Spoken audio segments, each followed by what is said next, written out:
वेळ आहे सकाळची आणि स्कूलचं टायमिंग झालंय. रिऊचा हट्ट होता, की आज मला या सायकलवरच स्कूलला जायचंय. तर ठीक आहे म्हटलं, घेऊन जा सायकल तू स्कूलसाठी. येताना मी रिटर्न घेऊन येतीये.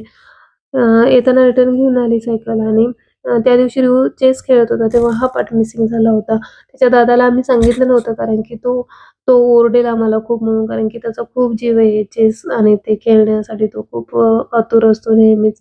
आणि पार्ट मिसिंग झालाय म्हटल्यावर तर त्याने आम्हाला खूप रागवलं असतं.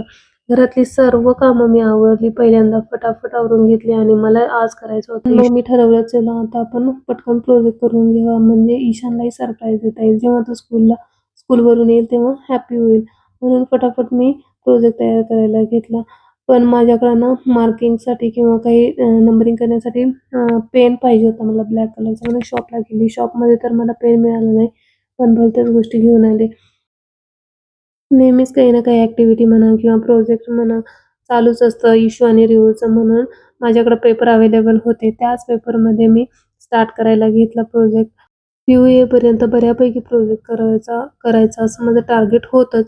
पण बघू म्हटलं आता जितकं होईल तितकं होईल, कारण की माझ्याकडे पेन नव्हता. शॉपला गेली, बराच टाईम गेला होता. घरातली कामं आवरण्यात बराच टाईम गेला.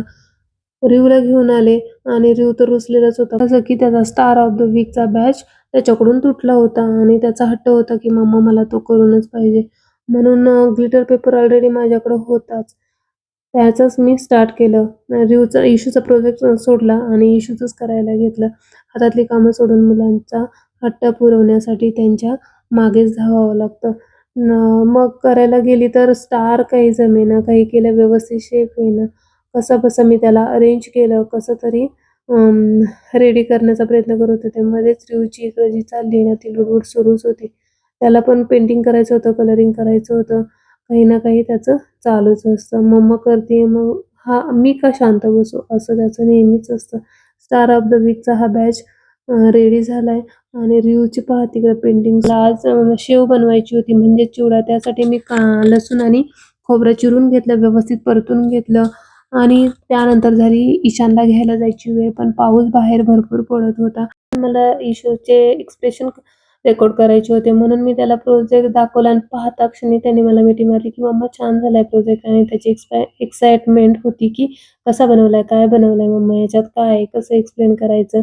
त्याला सर्व सांगितलं. इशूला आणि रिऊला स्नॅक्स दिलं आणि रिऊला मी डान्स क्लासला घेऊन चालली आहे. डान्सवरनं आल्यानंतर ना शेव शेव बनवली आणि आमची भेळ रेडी झाली. पाऊस कंटिन्यू चालूच होता. तर असा होता आमचा दिवस. आवडल्यास लाईक, शेअर आणि सबस्क्राईब करायला विसरू नका. Thank you so much.